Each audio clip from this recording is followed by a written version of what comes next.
വ്യത്യസ്തമായി നാം വാഴ്ത്തപ്പെടട്ടെ. ഈ നല്ല സമയത്ത് ഓർത്ത് ദൈവത്തെ സ്തുതിക്കുകയും വാഴ്ത്തുകയും ചെയ്യുന്നു.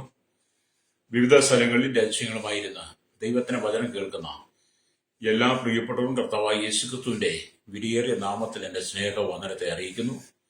അല്പസമയത്തെ ദൈവന ചിന്തയ്ക്കായി ഒരു ദൈവവചന ഭാഗം വായിക്കുന്നു. അപ്പോസ്തല പ്രവൃത്തി 13-ാം അധ്യായം 1-2 വാക്യങ്ങൾ. അന്ത്യോക്യയിലെ സഭയിൽ ബർന്നബാസ്, നീഗർ എന്നു പേരുള്ള ശീമോൻ, കുറേനക്കാരൻ ലുക്യോസ്, ഇടപ്രഭുവായ ഹെരോദാവോട് കൂടെ വളർന്ന മനായൻ, ശൗൽ എന്നീ പ്രവാചകന്മാരും ഉപദേശകന്മാരും ഉണ്ടായിരുന്നു. അവർ കർത്താവിനെ ആരാധിച്ചു ഉപവസിച്ചും കൊണ്ടിരിക്കുമ്പോൾ ഞാൻ ബർന്നബാസിനെയും ശൗലിനെയും വിളിച്ചിരിക്കുന്ന വേലയ്ക്കായിട്ട് അവരെ എനിക്ക് വേർതിരിപ്പിൻ എന്ന് പരിശുദ്ധാത്മാവ് പറഞ്ഞു. അങ്ങനെ അവർ ഉപവസിച്ച് പ്രാർത്ഥിച്ച് അവരുടെ മേൽ കൈവച്ച് അവരെ പറഞ്ഞയച്ചു. വളരെ അനുഗ്രഹിക്കപ്പെട്ട നല്ല തിരുവെഴുത്താണ് അപ്പോസ്തല പ്രവൃത്തി 13-ാം അധ്യായം 1, 2, 3 വാക്യങ്ങൾ. അതിൽ 2-ാമത്തെ വാക്യമാണ് അതിന്റെ ശ്രേഷ്ഠമായ കാര്യം എന്ന് പറയുന്നത്. എന്താണ്?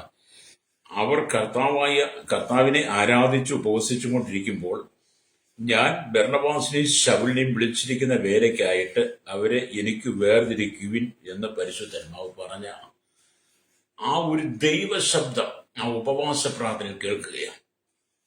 എന്തിനാണ് ആ ദൈവശബ്ദം? ബർന്നബാസിനെയും ശൗലിനെയും വിളിച്ചിരിക്കുന്ന വേലയ്ക്ക് വേണ്ടി വേർതിരിച്ചവരെ അയക്കണം. പ്രൈസലോ. നമുക്കറിയാം, ഇന്നീ കാലഘട്ടത്തിൽ അനവധി ചർച്ചുകൾ ഉപവാസ പ്രാർത്ഥന നടത്തുന്നുണ്ട്. പ്രൈസലോ. എല്ലാ മതങ്ങളും അവരുടെ വ്രതം എടുക്കുന്നുണ്ട്, നോമ്പുകളുണ്ട്. പക്ഷെ ഈ പുസ്തകത്തിൽ പറഞ്ഞിരിക്കുന്ന ഇങ്ങനെയുള്ള ഉപവാസങ്ങൾ മതങ്ങളിലുമില്ല, പെന്തക്കോസ്ത് സമൂഹത്തിലുമില്ല. ഉണ്ടെന്ന് നിങ്ങൾ അവകാശപ്പെട്ടാൽ നിങ്ങൾ തന്നെ അത് പറഞ്ഞുകൊണ്ടിരിക്കുകയുള്ളൂ. നിങ്ങൾ കാണിച്ചു തരണം. നിങ്ങൾ ഉപവസിച്ച് പ്രാർത്ഥിച്ച് പരിശുദ്ധാത്മാവിന്റെ ഹിതപ്രകാരം ആരെങ്കിലും വേലയ്ക്ക് പ്രാർത്ഥിച്ചയക്കുന്ന സംവിധാനം ഇന്നില്ല. ഇന്ന് എല്ലാം പണമുണ്ടാക്കല, പേരും പ്രശസ്തിയ, പിരിവാണ്. സഭയ്ക്കകത്ത് പിരിവെന്ന് പറഞ്ഞാൽ മനുഷ്യന് നിവർന്നു നിൽക്കാൻ കഴിയാത്ത പിരിവാണ്. മാന്യമായിട്ടൊക്കെ പിരിച്ചു, അനധികൃതമായിട്ട് പിരിക്കരുത്. കൂലിവേലക്കാരൻ സഭയ്ക്കകത്തുണ്ട്, ഗൾഫുകാരനുണ്ട്. ഗൾഫുകാരനെ കൂലിവേലക്കാരനെ കൂടെ ഒരുപോലെ കാണരുത്. ഗൾഫുകാരൻ ഇടുന്നത് പോലെ കൂലിവേലക്കാരൻ ഇട്ട് അവന് കൊണ്ടത്തരാൻ കാണത്തില്ല. അല്ലേരിയ. രാപകലില്ലാതെ കടയിൽ പോയി നിന്ന് ജോലി ചെയ്യുന്ന സൗകര്യമാര് കാണും, അവർക്കും തരാൻ പറ്റത്തില്ല. പിഴിഞ്ഞെടുക്കുന്നതിന് കുഴപ്പമില്ല, ദൈവം കണക്ക് ചോദിക്കും. അല്ലേരിയ. ഇവിടെ ഈ സഭയില് അപ്പോസ്തല പ്രവൃത്തി 13-ൽ പറയുന്ന സഭയ്ക്കകത്ത് ഒരു പിരിവിനെ കാണാനില്ല. പിരിവല്ല ഇവിടെ, ആത്മാവിന്റെ ശുശ്രൂഷയാണ് കാണുന്നത്. അല്ലേരിയ. രക്തച്ച് നിങ്ങൾക്ക് ഇഷ്ടപ്പെടത്തില്ലെന്നൊക്കെ എനിക്കറിയാം. നിങ്ങളെ ബോധിപ്പിക്കാനും അല്ല ഞാൻ പ്രസംഗിക്കുന്നത്, എന്റെ ശുശ്രൂഷ ഞാൻ ചെയ്യുക. പ്രൈസലോ. അപ്പൊ ആദിമസഭയിലെ അപ്പോസ്തലന്മാരുടെ ഉപവാസം എന്തായിരുന്നു? ആദിമസഭ ഉപവസിച്ചത് എന്തിനായിരുന്നു? അവരുടെ ഉപവാസത്തിന്റെ രീതികൾ എന്തായിരുന്നു? ആ ഉപവാസത്തിന്റെ പ്രത്യേകത എന്തായിരുന്നു? അല്ലേ ഒരു ചോദ്യമായി നിങ്ങളുടെ മുമ്പിൽ നിൽക്കണം. അപ്പൊ ആദിമസഭയിലെ അപ്പോസ്തലന്മാരുടെ ഉപവാസം എന്നത് ആരാധനയുടെ ഭാഗമായിരുന്നു. അല്ലേരിയ. ഇന്നത്തെ ഉപവാസം ആരാധനയുടെ ഭാഗമല്ല. എന്നാൽ ആദിമസഭയിലെ അപ്പോസ്തലന്മാരും ആദിമസഭ ഉപവസിച്ചത് ആരാധനയുടെ ഭാഗമായിരുന്നു. അവർ പാട്ടുകൾ പാടി ദൈവത്തെ സ്തുതിച്ച് സാക്ഷി പറഞ്ഞ് ആരാധനയുടെ ഭാഗമായി ദൈവത്തെ മഹത്വപ്പെടുത്തുമായിരുന്നു. ജീവിത വിശുദ്ധിയോടെ അവർ ദൈവത്തിൽ ഉപവസിച്ചു. സഹോദരനോട് പക വെക്കാതെ, വിദ്വേഷമില്ലാതെ, പരസ്പരം കലഹിക്കാതെ, സ്ഥാനമാനങ്ങൾക്ക് വേണ്ടി പോരാടാതെ, കസേരകളി നടത്താതെ, വാശിയുടെ പ്രതികാരത്തിന്റെ പ്രസംഗമില്ലാതെ, പരിശുദ്ധാത്മാവ് വെളിപ്പെടുത്തക്ക നിലയിൽ ആരാധനയുടെ ഭാഗമായ ഉപവാസവും പ്രാർത്ഥനയും ആദിമസഭയ്ക്കുണ്ടായിരുന്നു. പ്രൈസലോ. നമുക്ക് ഇന്നത്തെ കാലഘട്ടത്തിൽ ദൈവസഭയ്ക്കകത്തൊരു പ്രസംഗത്തിന് വേണ്ടി ഒരാൾക്ക് സമയം കൊടുത്താൽ അവർ ചെയ്തു കൂട്ടുന്ന പ്രസംഗം എന്താ? കടന്നു വരുന്ന ജനത്തിന് ആത്മീയ അനുഭവത്തിന്, ആത്മീയ അനുഗ്രഹത്തിനുള്ള പ്രസംഗമല്ല. ഈ ദിവസം നമ്മൾ കേട്ടുകൊണ്ടിരിക്കുക. എന്താണ് ചെയ്യുന്നത്? എന്താ ദൈവസഭയ്ക്ക് ഇങ്ങനെ പറ്റിയത്? ഞാൻ പലപ്പോഴും ചിന്തിക്കും, ദൈവസഭയിലെ ശുശ്രൂഷകന്മാർക്ക് ഭ്രാന്ത് പിടിച്ചോന്ന് ഞാൻ ചിന്തിക്കാറുണ്ട്. ദൈവം വിളിച്ച് വേർതിരിച്ച കർത്താവിന്റെ വേലയ്ക്ക് വേണ്ടി നിയോഗിച്ച ദൈവത്തിന്റെ ദാസന്മാർക്ക് ഈ പുൾപിറ്റി കയറി കഴിയുമ്പോൾ ഭ്രാന്ത് പിടിച്ചോ? പ്രസംഗ വിഷയത്തിൽ മാറിപ്പോകുന്നു, വചനത്തിന്റെ അടിസ്ഥാനത്തിൽ മാറിപ്പോകുന്നു, വചനം പ്രസംഗിക്കുന്നില്ല, പ്രതികാരത്തിന്റെ ശുശ്രൂഷ ചെയ്യുന്നു. അല്ലേലിയ. എന്നെ കേൾക്കുന്ന പ്രശ്നിക്കുക, മലന്ന് കിടന്ന് തുപ്പിയാൽ മോന്തയ്ക്ക് തന്നെ വീഴും കേട്ടോ. നീ മാനസാന്തരപ്പെട്ട് ദൈവം ഏൽപ്പിച്ച ശുശ്രൂഷ കൃത്യമായി നിങ്ങളുടെ മുമ്പിൽ വരുന്നവർക്ക് ആത്മീയവർത്തനം ഉണ്ടാകുവാൻ, പാപബോധം വരുന്നത്, ആത്മാക്കൾക്ക് വേണ്ടി കരയുന്ന, കണ്ണീരൊഴുക്കുന്ന, വിളിച്ച വേലയ്ക്ക് വേണ്ടി പരിശുദ്ധാത്മാവിനെ പ്രാർത്ഥിച്ചയക്കുന്ന ദൈവവചനപ്രകാരമുള്ള ശുശ്രൂഷ നീ ചെയ്യണം. മലന്ന് കിടന്ന് തുപ്പരുത്. ഇപ്പം പല ശുശ്രൂഷകളും മലന്ന് കിടന്ന് തുപ്പുക. എത്ര ആത്തംപതിച്ചു പോയല്ലേ. അല്ലേരിയ. ഇപ്പൊ ഇവിടെ നമ്മൾ ഉപവാസവും ആരാധനയുടെ ഭാഗമായിരുന്നു. ആ ഉപവാസത്തിനൊരു ലക്ഷ്യമുണ്ടായിരുന്നു. ആദിമസഭയുടെ ഉപവാസത്തിന് ലക്ഷ്യമുണ്ടായിരുന്നു. അല്ലേ? ആരെ ആണ് കർത്താവ് തെരഞ്ഞെടുത്തിരിക്കുന്നു, ആരെ തെരഞ്ഞെടുക്കുന്നു, ആരെയാണ് കർത്താവിന് ആവശ്യമെന്ന് അവർ വളരെ ജാഗ്രതയോടെ ദൈവത്തിന് കണ്ണുനീരോടെ കരയുമായിരുന്നു. അല്ലേലിയ.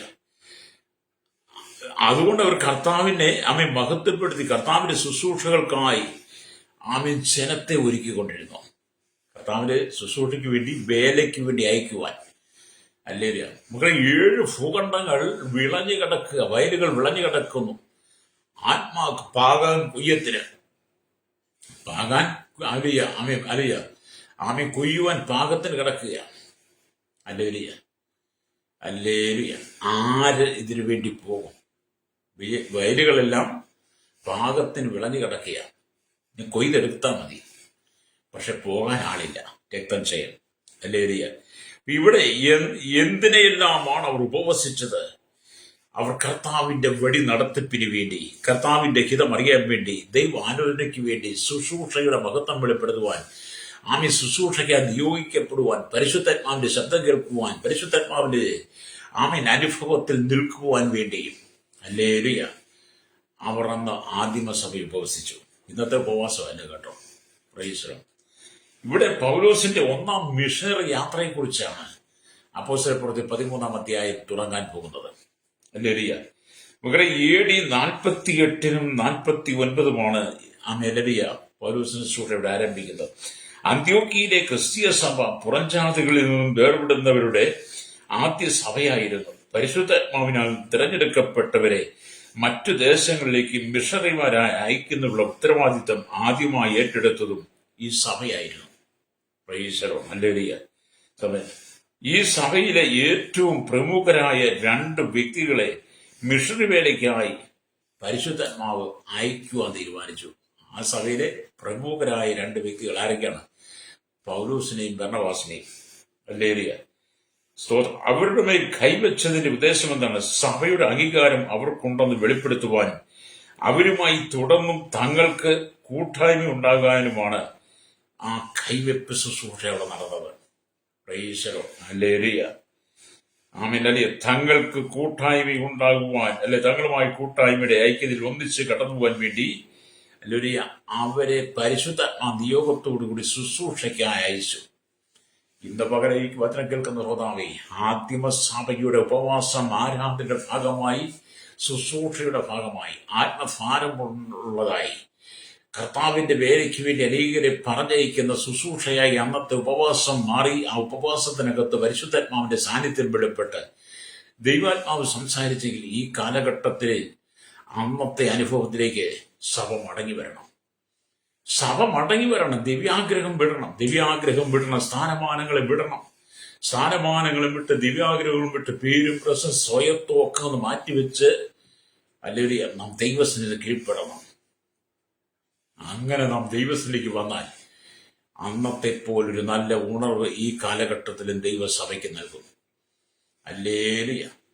നിങ്ങൾ വാ തോരാതെ ഉണർവെന്ന് പറയാറുണ്ടല്ലോ. നിങ്ങളുടെ സഭയിൽ ഉണർവുണ്ടോ? ഹല്ലേലൂയ.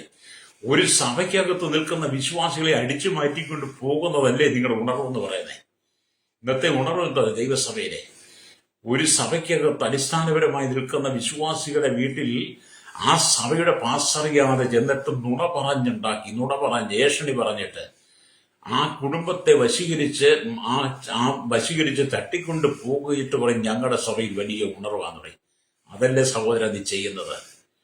മറ്റ് സഭയിലെ വിശ്വാസികളെ മോഷ്ടിച്ചുകൊണ്ട് പോകുന്ന ആടുമോഷണമല്ലേ നടത്തുന്നത്? നീ ഉപവസിച്ചും പ്രാർത്ഥിച്ചും അല്ലെങ്കിൽ പരിശുദ്ധാത്മാവിന്റെ ശബ്ദം കേട്ട് ജാതികളിൽ നിന്ന് ആരെങ്കിലും നിന്റെ സഭയിൽ വന്നോ? സഭയിൽ നിന്ന് അടിച്ചു മാറ്റിയിട്ട് സഭയുടെ ഉണർവാന്ന് പറയാ. ലജ്ജാവഹം ലേരിയ രക്തം ചെയ്യും.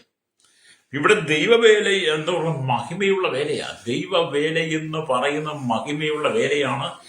ദൈവവേല എന്ന് പറയുന്ന മഹത്വമുള്ള വേലയാണ്. അല്ലേ? അതിന്റെ വളരെ ആദർശമുള്ളതാണത്. അല്ലേ? ഈ ലോകത്തിലുള്ള എന്ത് ജോലിയേക്കാൾ ശ്രേഷ്ഠമായ ഉത്തമമായ ജോലിയാണ് സുവിശേഷ വേല എന്ന് പറയുന്നത്. ഈ ലോകത്തിൽ ഏറ്റവും കൂടുതൽ പ്രശംസിക്കപ്പെടുന്നത് സുവിശേഷ വേലയാണ്. ഈ ലോകത്തിൽ ഏറ്റവും കൂടുതൽ ആളുകൾ ചെയ്യുന്നത് സുവിശേഷ വേലയാണ്. ഈ ലോകത്തിൽ ഏറ്റവും കൂടുതൽ പ്രസംഗിക്കപ്പെടുന്നത് കർത്താവിന്റെ സുവിശേഷമാണ്. ഈ ലോകത്തിൽ ഏറ്റവും കൂടുതൽ പ്രാധാന്യം അർഹിക്കുന്നത് സുവിശേഷ വേലയാണ്. അതുകൊണ്ട് ദൈവവേല എന്ന് പറയുന്നത് മഹിമയുള്ളതാണ്. അപ്പൊ ഇന്ന് സുവിശേഷ വേലക്കാരന് കീഴോട്ടാണ് താഴെയുള്ള എല്ലാ ഉദ്യോഗങ്ങളും കേട്ടോ, എല്ലാ ഉദ്യോഗങ്ങളും. നിങ്ങൾക്ക് മെച്ചം തോന്നി വേദപുസ്തകം പറയുന്നത് ഏറ്റവും നല്ല ജോലി, ഏറ്റവും നല്ല വേല, ഏറ്റവും നല്ല ശുശ്രൂഷ, ഏറ്റവും പ്രശസ്തമായത്, പ്രശംസിക്കപ്പെടുന്നത്, ഏറ്റവും ഉത്തമമായ, ഏറ്റവും നല്ല കാര്യം ചെയ്യുന്ന അഭിമാനകരമായ വേല എന്താണെന്ന് ചോദിച്ചാൽ, ജോലി എന്താണെന്ന് ചോദിച്ചാൽ ഞങ്ങൾക്ക് പറയാൻ കഴിയുന്നത് സുവിശേഷ വേലയാണെന്ന്. ഏറ്റവും അഭിമാനമുള്ള വേല, ജോലി സുവിശേഷ വേലയാണ്. അല്ലേ?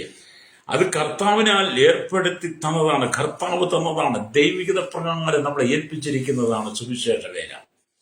മാനുഷികമായ കരങ്ങളല്ല സുവിശേഷ വേല ഏൽപ്പിച്ചു തന്നത്. സുവിശേഷ വേല ഏൽപ്പിച്ചു തന്നത് ദൈവത്തിന്റെ കരങ്ങളാണ്. സുവിശേഷ വേല ചെയ്യുന്ന വ്യക്തി ദൈവത്തിന്റെ കരങ്ങളിലെ ആയുധങ്ങളാണ്. അവർ ദൈവത്തിന്റെ പത്രങ്ങളാണ്. അവർക്ക് സംസാരിക്കാനുള്ളത് മുഴുവൻ യേശുവിനെ കുറിച്ചാണ്, ദൈവരാജ്യത്തെക്കുറിച്ചാണ്, നിത്യതയെക്കുറിച്ചാണ്, വിശുദ്ധിയെക്കുറിച്ച്, വേർപാടിനെ കുറിച്ച്, മനുഷ്യന്റെ പാപത്തെക്കുറിച്ച് ബോധ്യമാക്കി കൊടുക്കുന്ന മഹനീയമായ ശുശ്രൂഷയാണ് സുവിശേഷ വേല. പാപത്തിന്റെ തീച്ചൂളിൽ വീണുകിടക്കുന്ന, നരകത്തിയിൽ വീണുകിടക്കുന്ന, ഈ ലോകത്തിന്റെ അന്ധകാരത്തിൽ വീണുകിടന്ന് സമാധാനം സ്വസ്ഥതയില്ലാതെ കണ്ണുനീരോടുകൂടി കടന്നു പോകുന്ന, മരണത്തെ മുഖാമുഖം കണ്ടുകൊണ്ട് ഏതു സമയം ആത്മഹത്യക്ക് തയ്യാറായി നിൽക്കുന്ന, ജീവിതത്തിൽ കഷ്ടം സഹിക്കുന്ന വ്യക്തികളെ അവരുടെ ആ ജീവിത സ്വഭാവത്തിൽ നിന്ന് മടക്കിക്കൊണ്ടുവന്ന് അവർക്ക് ഉത്തമമായൊരു ജീവിതം കാണിച്ചു കൊടുക്കുന്ന, ശ്രേഷ്ഠമായ ജീവിതം കാണിച്ചു കൊടുക്കുന്ന, അഭിമാനകരമായൊരു ജീവിതം അവർക്ക് വെളിപ്പെടുത്തി കൊടുക്കുന്നതാണ് സുവിശേഷ വേല എന്ന് പറയുന്നത്. സുവിശേഷ വേല എന്ന് പറയുന്നത് ഏറ്റവും അനുഗ്രഹിക്കപ്പെട്ട് ദൈവത്താൽ സാധ്യമായതാണ്. അപ്പം ദൈവഹിതമല്ലാതെ ഒരാളെ ദൈവവേലയ്ക്ക് വേണ്ടി പ്രതിഷ്ഠ ചെയ്യുവാൻ പാടില്ല. ദൈവഹിതമല്ലാതെ ദൈവവേലയ്ക്ക് വേണ്ടി ആരും പ്രതിഷ്ഠിക്കരുത്. ദൈവത്തിന്റെ ആലോചന ചോദിക്കണം, ദൈവത്തോട് സംസാരിക്കണം. ഇവിടെ പൗലോസിനെയും ബർന്നബാസിനെയും വേലയ്ക്ക് വേണ്ടി, അവരെ വിളിച്ച വേലയ്ക്ക് വേണ്ടി വേർതിരിക്കാൻ വേണ്ടി സഭ ഉപവസിച്ച് പ്രാർത്ഥിക്കുമ്പോഴാണ് പരിശുദ്ധാത്മാവ് അവർക്ക് പരിശുദ്ധാത്മാവിന്റെ സാന്നിധ്യം വെളിപ്പെട്ട് അവരെ പ്രാർത്ഥിച്ച് പ്രാർത്ഥിച്ച് അയക്കുന്നത്. ലേലിയ ഇവിടെ ദൈവത്തിനും വായിക്കുമ്പോൾ കർത്താവിന്റെ വേലയെ ദൈവ വിളിയോടും തെരഞ്ഞെടുപ്പോടും കൂടി നമ്മൾ തിരിച്ചറിയണം. ദൈവവേലയെ കർത്താവിന്റെ വിളിയോടും തെരഞ്ഞെടുപ്പോടും കൂടി നമ്മൾ തിരിച്ചറിയുവാൻ കഴിയണം. ഹല്ലേലൂയ, സ്തോത്രം. അങ്ങനെ ചെയ്യുന്ന വേല മാത്രമേ വിജയിക്കപ്പെടത്തുള്ളൂ. ഹല്ലേലൂയ. അല്ലാത്ത വേലകളൊന്നും വിജയിക്കപ്പെടത്തില്ല. അതുകൊണ്ടാണ് എബ്രായ ലേഖനത്തിലേക്ക് വരുമ്പോൾ നമുക്ക് വായിച്ചാൽ കാണാൻ കഴിയുന്ന എബ്രായ ലേഖനം 5-ാം അധ്യായം അതിന്റെ 4-ാമത്തെ വാക്യം വായിക്കുമ്പോൾ കാണുന്നുണ്ട്. എന്നാൽ അഹരോനെ പോലെ ദൈവം വിളിക്കുന്നവനല്ലാതെ ആരും ആ സ്ഥാനം സ്വതവേ എടുക്കുന്നില്ല. അഹരോനെ, പഴയ നിയമത്തിൽ അഹരോനെ ദൈവവേലയ്ക്ക് വേണ്ടി കർത്താവാണ് വിളിച്ച് വേർതിരിച്ചത്. പൗരോഹിത്യ ശുശ്രൂഷ ഏൽപ്പിച്ചത് കർത്താവാണ്. യഹോവയായ ദൈവത്തിന്റെ കൽപ്പന പ്രകാരമാണ്, യഹോവയായ ദൈവത്തിന്റെ നിയോഗപ്രകാരമാണ് പഴയ നിയമത്തിൽ പൗരോഹിത്യ ശുശ്രൂഷയ്ക്ക് വേണ്ടി ലേവ്യരെ തെരഞ്ഞെടുക്കുന്നതാണ്. ശുശ്രൂഷയ്ക്ക് വേണ്ടി അഹരോനെ വേർതിരിച്ചതും പരിശുദ്ധാത്മാവാണ്. ഹല്ലേലൂയ. അപ്പം മഹാപുരോഹിതന്റെ അല്ലെങ്കിൽ ശുശ്രൂഷയും യോഗ്യതകളെ കുറിച്ചാണ് അല്ലെങ്കിൽ സ്തോത്രം സ്തോത്രം എബ്രായ ലേഖനം 5-ാം അധ്യായം 1 തൊട്ട് അല്ലെങ്കിൽ സ്തോത്രം 5 വരെയുള്ള വാക്യങ്ങൾ വായിക്കുന്നത്. അവിടെ ഇങ്ങനെ പറയുന്നു: മനുഷ്യരിൽ നിന്ന് എടുക്കുന്ന ഏത് മഹാപുരോഹിതം പാപങ്ങൾക്കായി വഴിപാടും യാഗവും അർപ്പിക്കാൻ ദൈവകാര്യത്തിൽ മനുഷ്യർക്ക് വേണ്ടി നിയമിക്കപ്പെടുന്നു. താനും ബലഹീനത പൂണ്ടവനാകിയാൽ അറിവില്ലാത്തവരോടും വഴിതെറ്റിപ്പോകുന്നവരോട് സഹതാപം കാണിപ്പാൻ കഴിയുന്നവനും ബലഹീനത നിമിത്തം ജനത്തിനു വേണ്ടി എന്ന പോലെ തനിക്കു വേണ്ടി പാപയാഗം അർപ്പിക്കേണ്ടവനുമാകുന്നു. എന്നാൽ അഹരോനെ പോലെ ദൈവം വിളിക്കുന്നവനല്ലാതെ ആരും ആ സ്ഥാനം സ്വതവേ എടുക്കുന്നില്ലെന്ന്. അപ്പം മനുഷ്യനെ ദൈവമാണ് ശുശ്രൂഷയ്ക്ക് വേണ്ടി വേർതിരിക്കുന്നത്. ദൈവം വിളിച്ച് വേർതിരിച്ച ശുശ്രൂഷകൾ മാത്രമേ വിജയിക്കത്തുള്ളൂ. മനുഷ്യന്റെ പ്രേരണയ്ക്ക് മനുഷ്യനെ പറഞ്ഞുവിട്ട പല വേലകളും, മനുഷ്യന്റെ ഇഷ്ടപ്രകാരം പറഞ്ഞുവിട്ട പല വേലകളും അത് തകർന്നു പോയി. അല്ലേ? പണ്ട് പഴമക്കാർ പറഞ്ഞുണ്ട്, ഉന്തി മരത്തെ കയറ്റിയാൽ നെഞ്ചു തുരിയുമെന്ന് പറഞ്ഞു കേട്ട നെഞ്ചു പൊളിയുമെന്ന്. ശരിയല്ലേ? വെളിയില്ലാത്തവനെ, തെരഞ്ഞെടുക്കാത്തവനെ, കർത്താവ് വേലയ്ക്ക് വേണ്ടി വിളിക്കാത്തവനെ, തെരഞ്ഞെടുക്കാത്തവനെ ആ വേലയ്ക്ക് വേണ്ടി പറഞ്ഞയച്ചാൽ ആ വേല വിജയിക്കത്തില്ല. ദൈവവേല എന്ന് പറയുന്നത് തെരഞ്ഞെടുപ്പിൻ പ്രകാരമാണ്. വിളിക്കപ്പെട്ടവർ അനേകരാണെങ്കിലും തെരഞ്ഞെടുക്കപ്പെട്ടവർ ചുരുക്കമാണ്. എല്ലാവരും ദൈവം വിളിക്കുന്നുണ്ട്, പക്ഷേ കർത്താവിന്റെ വേലയ്ക്ക് വേണ്ടി തെരഞ്ഞെടുക്കുന്നവർ മാത്രമാണ് അതിനെ നിയോഗിക്കപ്പെടുന്നത്. രക്താംശയം. ഇന്നത്തെ കാലഘട്ടത്തിൽ ദൈവസഭയുടെ ശുശ്രൂഷ പരിശോധിച്ചാൽ വിളിക്കപ്പെട്ടവരാണെങ്കിലും തെരഞ്ഞെടുക്കപ്പെട്ടവരല്ല. പല ഉന്നത സ്ഥാനത്തിരിക്കുന്നവരും തെരഞ്ഞെടുക്കപ്പെട്ടവരല്ല. ക്രിസ്തുവിനെ തെരഞ്ഞെടുക്കപ്പെട്ടവരായിരുന്നെങ്കിൽ അവർ ആത്മഭാരത്തോടെ ദൈവത്തിന് ശുശ്രൂഷിച്ചതിനേക്ക് നമ്മുടെ മുമ്പിൽ നിൽക്കുന്ന, അല്ലെങ്കിൽ ശുശ്രൂഷിക്കുന്ന ജനത്തിന് മുമ്പിൽ നിൽക്കുന്ന വ്യക്തിയുടെ മുമ്പിൽ നിൽക്കുന്ന ജനത്തിന്റെ ഹൃദയത്തിന്റെ വേദനകൾ അറിഞ്ഞവർ ദൈവത്തിന് ശുശ്രൂഷിച്ചേനെ. ഹല്ലേലൂയ. അതിനവർക്ക് കഴിയാതെ പോകുമ്പോൾ ഓർത്തോണം, അവർ ക്രിസ്തുവിന്റെ വേലയ്ക്ക് വേണ്ടി തെരഞ്ഞെടുക്കപ്പെട്ടവരല്ല. പ്രൈസ്. നിങ്ങൾ ഈ ലോകത്ത് അനവധി ജോലികൾ ചെയ്യാറുണ്ട്. ഹല്ലേലൂയ. നിങ്ങളുടെ ജോലിക്കകത്ത് നിങ്ങൾ വളരെ പ്രാധാന്യം, അഭിമാനം കൊള്ളുന്നുണ്ട്. ഹല്ലേലൂയ. അതൊന്നും തെറ്റെന്നല്ല ഇവിടെ പറയുന്നത്. പക്ഷെ നിങ്ങളുടെ വേലയ്ക്കകത്ത്, നിങ്ങളുടെ ജോലിക്കകത്ത് നിങ്ങൾക്ക് അഭിമാനം ഉണ്ടാകണമെങ്കിൽ നിങ്ങളുടെ കൺമുമ്പിൽ പാപിയായി നിൽക്കുന്ന, പാപ സ്വഭാവത്തിൽ ജീവിക്കുന്ന ഏതെങ്കിലും മനുഷ്യനെ നിങ്ങൾക്ക് നേരായ പാതയിലേക്ക് കൊണ്ടുവരുവാൻ, അവന് ശാശ്വതമായൊരു മാർഗം കാണിച്ചു കൊടുക്കുവാൻ, നിത്യജീവന്റെ വഴി അവന് വെളിപ്പെടുത്തി കൊടുക്കുവാൻ, അവന് നല്ല സതുപദേശം പറഞ്ഞു കൊടുക്കുവാൻ, നല്ല ശുദ്ധീകരണത്തിലേക്ക്, ജീവിത ശുദ്ധീകരണത്തിലേക്ക് കൊണ്ടുവരുവാൻ, അവനെ കർത്താവിന്റെ സൗരഭ്യമായി സുഗന്ധമാക്കി മാറ്റുവാൻ നിങ്ങൾക്ക് കഴിഞ്ഞിട്ടുണ്ടോ? ഹല്ലേലൂയ. അങ്ങനെ നിങ്ങൾ ഒരു ആത്മാവിനെങ്കിലും നേടുന്നെങ്കിൽ നിങ്ങളുടെ ജോലിയിലെ ഏറ്റവും വലിയ അഭിമാന നിമിഷം അതാണ്. സ്തോത്രം. ഉപവാസം എന്ന് പറയുന്നത് നമ്മുടെ സഭയുടെ കൂടിവരവിന്റെ ആരാധനയുടെ ഭാഗമാണ്. ഹല്ലേലൂയ. അപ്പം ഇവിടെ നമ്മൾ ദൈവത്തിലേക്ക് വളരുക. അപ്പൊ ഈ സ്തോത്രം ഇവിടെ നമ്മൾ വായിച്ചല്ലോ, അഹരോനെ പോലെ, ഹല്ലേലൂയ, കർത്താവിന്റെ വേലയ്ക്ക് വേണ്ടി അഹരോനെ പോലെ വിളിയുള്ളവർ, അഹരോനെ പോലെ വിളിക്കുന്നവനല്ലാതെ ആരും ആ സ്ഥാനം സ്വതവേ എടുക്കുന്നില്ല. ഇതറിഞ്ഞ ഹല്ലേലൂയ ആദിമസഭ, ആ ദൈവവചനത്തിന്റെ സത്യം മർമ്മം പറഞ്ഞ ആദിമസഭ ശുശ്രൂഷകളിൽ പ്രധാനപ്പെട്ട തീരുമാനങ്ങൾ എടുക്കുന്നതിന് മുമ്പേ അവർ ഉപവസിച്ച് പ്രാർത്ഥിക്കുമായിരുന്നു. അല്ലെങ്കിൽ ആദിമസഭയ്ക്ക് ഇത് മനസ്സിലായി. അഹരോനെ പോലെ വിളിക്കപ്പെട്ടവർക്കല്ലാതെ ഈ വേല ചെയ്യാൻ പറ്റില്ല, സ്ഥാനം സ്വതമെടുക്കാൻ പറ്റത്തില്ല. അതുകൊണ്ട് എന്ത് ചെയ്തു? ആദിമസഭ ഉപവസിച്ച് പ്രാർത്ഥിച്ചു. ആരെയാണ് കർത്താവ് ഈ വേലയ്ക്ക് വേണ്ടി തിരഞ്ഞെടുക്കേണ്ടത്? ആർക്കാണ് വേലയ്ക്ക് വിളിയുള്ളത്? ആരെയാണ് അയക്കേണ്ടത്? അവിടുന്ന് ഞങ്ങളോട് കൽപ്പിച്ചാലും ഞങ്ങളോട് അരുളി ചെയ്താലും എന്ന് പറഞ്ഞ് ആദിമസഭ ദൈവത്തിന് ഉപവസിച്ച് പ്രാർത്ഥിക്കുവാൻ തുടങ്ങി. ഹല്ലേലൂയ. ആ പ്രാർത്ഥനയുടെ ഫലമാണ് ബർന്നബാസിനെയും ഹല്ലേലൂയ, ആമി സ്തോത്രം, ഹല്ലേലൂയ സ്തോത്രം, ഹല്ലേലൂയ സ്തോത്രം, ഹല്ലേലൂയ, ആമി പൗലോസിനെയൊക്കെ ആമി സ്തോത്രം വേലയ്ക്ക് വേണ്ടി അയക്കുന്നത്. ഇവിടെ എന്താണ്? അല്ലെങ്കിൽ ബർന്നബാസിനെയും ശൗലിനെയും വേലയ്ക്ക് വേണ്ടി വേർതിരിക്കുന്നത്. ദൈവനിയോഗമാണ്. നമ്മൾ ദൈവനിയോഗം പ്രാപിക്കണം. ഈ കാലഘട്ടം വല്ലാത്തൊരു കാലഘട്ടമാണ്. മനുഷ്യൻ കരിതുള്ളി നിൽക്കുന്ന കാലഘട്ടമാണ്. ഏത് സമയത്തും അപകടങ്ങൾ കടന്നു വരാം, അനർത്ഥങ്ങൾ കടന്നു വരാം. മരണസംഖ്യ കേരളത്തിൽ ഉയർന്നുകൊണ്ടിരിക്കുന്നു, ഭാരതത്തിൽ ഉയർന്നുകൊണ്ടിരിക്കുന്നു. മനുഷ്യൻ പാപത്തിലേക്ക് പോയിക്കൊണ്ടിരിക്കുന്നു. ഇന്നത്തെ കാലഘട്ടത്തിൽ കണ്ടില്ലേ, കഴിഞ്ഞ ദിവസം ഒരു യൗവനക്കാരൻ ആത്മഹത്യ ചെയ്തത്. നമുക്കറിയാം ഇന്നത്തെ കാലഘട്ടത്തിൽ വലിയ മൊബൈലും തൂക്കി പിടിച്ചുകൊണ്ട് കുറെ ആളുകൾ രംഗത്ത് വന്നിട്ടുണ്ട്. അത് മുഖാന്തരം ഇന്നത്തെ കാലഘട്ടത്തിൽ യൗവനക്കാർക്ക് യാത്ര ചെയ്യാൻ കഴിയത്തില്ല. യൗവനക്കാർക്ക്, പുരുഷന്മാർക്ക് വാഹനത്തിൽ ബസ്സുകളിൽ പോയി യാത്ര ചെയ്യാൻ കഴിയാത്ത കാലഘട്ടത്തിലേക്ക് നമ്മുടെ കേരളം വന്നിരിക്കുന്നു, ഭാരതം വന്നിരിക്കുന്നു എന്ന് ഞാൻ ചിന്തിക്കുക. യാത്ര ചെയ്യാൻ പറ്റില്ല. അങ്ങനെ ഇനി ബസ്സിൽ യാത്ര ചെയ്യാൻ പോകുന്നുണ്ടെങ്കിൽ ബസ്സിന് രണ്ടായിട്ട് തിരിക്കണം. പുറയിൽ ഒരു ഇടയ്ക്ക് വെച്ച് ബസ്സിനൊരു മറയിട്ടുണ്ടെന്ന് ഒരു മതിൽ കെട്ടിക്കോട്ട് ഇടയ്ക്ക് വന്നു. ഒരു മതിൽ കെട്ടിയിട്ട് പുറകുവശത്തോ അല്ലെങ്കിൽ മുൻവശത്തോ ആണുങ്ങൾക്കല്ലേ ആണിപ്പോ പെണ്ണുങ്ങൾ തിരിക്കണം.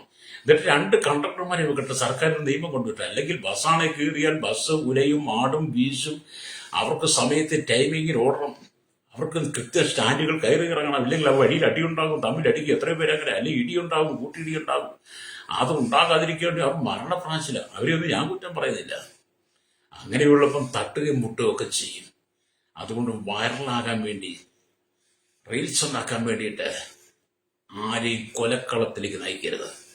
ഇന്നത്തെ കാലഘട്ടം അങ്ങനെ. ഇതൊക്കെ കാണുമ്പോൾ, ഇതൊക്കെ സംഭവിച്ചു തുടങ്ങുമ്പോൾ, ഇന്നത്തെ രാഷ്ട്രങ്ങളുടെ സ്ഥിതിഗതികൾ നാം മനസ്സിലാക്കുമ്പോൾ, ദൈവമക്കൾ ദൈവസേനയിൽ ആദിമസഭ ഉപവസിച്ച് പ്രാർത്ഥിച്ചതുപോലെ ഉപവാസത്തിലേക്ക് മടങ്ങി വരട്ടെ. പാപികളായിരിക്കുന്ന മനുഷ്യന്റെ മാനസാന്തരത്തിന് വേണ്ടി കണ്ണുനീരോടെ പ്രാർത്ഥിക്കുന്ന ദൈവസഭ ഉണരട്ടെ. പ്രൈസ്. നാളെ നിന്റെ ജീവിതത്തിൽ ഇതുപോലെ അപകടങ്ങൾ കടന്നു വരാം. ഹല്ലേലൂയ. മരിച്ചുപോയ സഹോദരന്റെ കുടുംബത്തിൽ അദ്ദേഹത്തിന്റെ ഭാര്യ, അദ്ദേഹത്തിന്റെ മക്കളും അപ്പനും അമ്മയും ഒറ്റപ്പെട്ടു. സർക്കാർ നിശ്ചയമായിട്ട് ഉടൻ തന്നെ ജോലി കൊടുക്കണം. കഴിഞ്ഞ നാളിൽ പാലക്കാട്ട് വർഗീയതയുടെ പേരിൽ ഒരാളെ അടിച്ചു കൊന്നപ്പോൾ അവന് 30 ലക്ഷം രൂപ കൊടുത്ത് അയച്ചു മറ്റ് രാജ്യക്കാരെ. പലർക്കും ജോലി കൊടുത്തിട്ടുണ്ടല്ലോ. അങ്ങനെയുണ്ടെങ്കിൽ ഈ മരിച്ചുപോയ, ഈ ആത്മഹത്യ ചെയ്ത വ്യക്തിയുടെ കുടുംബത്തിലെ ആ സഹോദരിക്ക് താമസിയാതെ വാക്ക് പറഞ്ഞ പോലെ ജോലി കൊടുക്കണം. അവർ ജീവിക്കണ്ടേ? ലേലിയ സ്തോത്രം. എന്നെ കേൾക്കുന്നുണ്ട്. ഞാനിത് പറയാൻ കാരണം, ദൈവമക്കൾ ഉപവസിക്കണം, ദൈവമക്കൾ പ്രാർത്ഥിക്കണം. നാം ഉപവാസം പ്രാർത്ഥനയ്ക്ക് മടങ്ങി വരട്ടെ. നമ്മുടെ ലക്ഷ്യം വോട്ടല്ല, നമ്മുടെ ലക്ഷ്യം വോട്ട് ബാങ്കല്ല. നമുക്ക് വോട്ട് പിടിക്കാൻ പറ്റുന്നില്ല. നമുക്ക് ആത്മാക്കളുടെ രക്ഷയാണ്, ആത്മാക്കളുടെ സുരക്ഷിതത്വമാണ് നമുക്ക് ആവശ്യം. ഈ ലോകം കൊടുക്കത്തില്ല, ഇവിടുത്തെ നിയമങ്ങൾ കൊടുക്കുന്നില്ല. അതിന് നാം പ്രാർത്ഥിച്ചാൽ, നാം ദൈവത്തിന് ഉപവസിച്ച് പ്രാർത്ഥിച്ചാൽ, പരിശുദ്ധാത്മാവിന്റെ വേലയ്ക്ക് വേണ്ടി കർത്താവ് ഹല്ലേലൂയ സ്തോത്രം അനേകരെ എഴുന്നേൽപ്പിക്കും. അവർ സുവിശേഷം ലോകത്തോട് വിളിച്ചു പറയും. Praise Lord. സുവിശേഷം വിളിച്ചു പറയുമ്പോൾ ഇന്ന് കരുതുള്ളി നിൽക്കുക. എന്നാൽ ഈ കഴിഞ്ഞ ദിവസങ്ങളിൽ നടന്നുകൊണ്ടിരുന്ന കോപ്രായങ്ങൾ കണ്ടിട്ട് ആരെങ്കിലും എഴുന്നേറ്റോ? ഇവിടുത്തെ രാഷ്ട്രീയക്കാർ എവിടെ പോയി ഒളിച്ചോ? മാധ്യമങ്ങൾ എവിടെ പോയി ഒളിച്ചോ? ഹല്ലേലൂയ. എളിയിടത്തെ വാദം കുറിച്ചുകൊള്ളുന്ന പണ്ട് പഴമക്കാർ പറഞ്ഞ പോലെ ആ സഹോദരന്റെ കുടുംബം പോയി നഷ്ടപ്പെട്ടു. ആദിമസഭ ഉപവസിച്ചതുപോലെ ഈ നാളുകളിൽ ദൈവസഭ ഒന്നിച്ചിരുന്ന സമയം ഉപവസിക്കണം. ഹല്ലേലൂയ. ഞാൻ ഭാഗം നിർത്തുക. ആരായിരുന്നാലും ശരി, മുഴുവൻ നേരവും ദൈവവേലയ്ക്കായി സമർപ്പിക്കുന്നതിന് മുമ്പേ ദൈവത്തിന് ചില ദിവസങ്ങൾ തുടർന്ന് ഉപവാസം ഇരിക്കണം. നാം ദൈവവേലയ്ക്ക് വേണ്ടി ഒരുക്കപ്പെടുമ്പോൾ ദൈവത്തിന് ഉപവാസത്തോടെ ഇരുന്ന് നമ്മുടെ ശുശ്രൂഷകൾ എന്താണെന്ന് നമ്മൾ തിരിച്ചറിഞ്ഞിരിക്കണം. നമ്മുടെ ശുശ്രൂഷയെക്കുറിച്ച് വലിയ ഉദ്യോഗം നമുക്കുണ്ടായിരിക്കണം. ഹല്ലേലൂയ. എന്താണ് കർത്താവിനോട് അരളിച്ചുവാനുള്ളത്? എന്താണ് കർത്താവിനോട് സംസാരിക്കുവാനുള്ളത്? എവിടെയാണ് എൻ്റെ വേല? എവിടോട്ടാണ് ഈ ശുശ്രൂഷയ്ക്ക് പോകേണ്ടത്? എന്താണ് എന്നെക്കുറിച്ച് അങ്ങ് തീരുമാനിക്കുന്നത്, അങ്ങ് നിയോഗിച്ചിരിക്കുക? എന്നെക്കുറിച്ചുള്ള പ്ലാൻ എന്താണെന്ന് നിങ്ങൾ ദൈവത്തിന് ഉപവസിച്ച് ദൈവാലോചന ചോദിക്കണം. ഈശ്വരോ, ആ ദൈവാലോചനയ്ക്ക് നിങ്ങൾ വിധേയപ്പെട്ട് നിങ്ങൾ കർത്താവിന്റെ സന്നിധി ഇരിക്കുമ്പോൾ പരിശുദ്ധാത്മാവിനോട് സംസാരിപ്പാടയാകും. ഹല്ലേലൂയ. അപ്പൊ നാം ദൈവസന്നിധി ഉപവസിച്ച് പ്രാർത്ഥിക്കുന്നുണ്ട്. ഉപവാസം ഇരുന്ന് നിങ്ങളുടെ വിളിയെ നിങ്ങൾ ഉറപ്പാക്കണം. നിങ്ങൾ ഉപവാസം ഇരുന്ന് നിങ്ങളുടെ വിളിയെ നിങ്ങൾ ഉറപ്പാക്കണം. കർത്താവ് നിങ്ങളോട് സംസാരിക്കും. ഉപവാസം ഇരുന്നെങ്കിലേ നിങ്ങളുടെ വിളി നിങ്ങൾക്ക് തിരിച്ചറിയാൻ കഴിയത്തുള്ളൂ.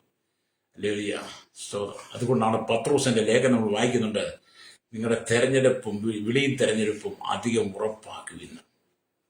നമ്മുടെ വിളിയും തെരഞ്ഞെടുപ്പും അധികം ഉറപ്പാക്കി നാം കർത്താവിന്റെ മഹത്വമായ ശുശ്രൂഷയുടെ ഭാഗമായി മാറണം. ഹല്ലേലൂയ. ദൈവവേല എന്ന് പറയുന്നത് ഹല്ലേലൂയ ആർക്കിട്ടും പാരപണിയുന്നതല്ല. ദൈവവേല എന്ന് പറഞ്ഞത്, കർത്താവിന്റെ വേല എന്ന് പറയുന്നത് പാരപണിയുന്നതല്ല, സ്ഥാനമാനങ്ങളല്ല, അധികാരങ്ങളല്ല, അത് പണപ്പിരിവല്ല. കർത്താവിന്റെ വേല എന്ന് പറയുന്നത് ആത്മാക്കളുടെ രക്ഷയ്ക്ക് വേണ്ടി ഒരുവൻ സ്വയം സമർപ്പിച്ച് അതിനുവേണ്ടി ഒരുങ്ങപ്പെടുന്നതാണ്. Price the Lord.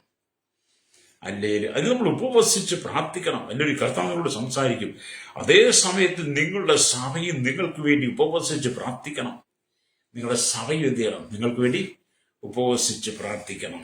അല്ലെങ്കിൽ അതുകൊണ്ടാണ് വീണ്ടും അപ്പോസ്തല പ്രവൃത്തി 13-ാം അധ്യായം 2-ാം വാക്യം ഒന്നുകൂടെ ഞാൻ വായിക്കാം. അവർ കർത്താവിനെ ആരാധിച്ച് ഉപവസിച്ചു കൊണ്ടിരിക്കുമ്പോൾ ഞാൻ ബർന്നബാസിനെയും ശൗലിനെയും വിളിച്ചിരിക്കുന്ന വേലയ്ക്കായിട്ട് അവരെ എനിക്ക് വേർതിരിപ്പിയെന്ന് പരിശുദ്ധാത്മാവ് പറഞ്ഞു. അങ്ങനെ അവർ ഉപവസിച്ച് പ്രാർത്ഥിച്ച് അവരുടെ മേൽ കൈവച്ച് അവരെ പറഞ്ഞയച്ചു. അപ്പൊ സഭ ഉപവസിക്കണം. ദൈവ വേലയ്ക്ക് വേണ്ടി ഈ നാളുകളിൽ അനേകർ എഴുന്നേൽക്കണം.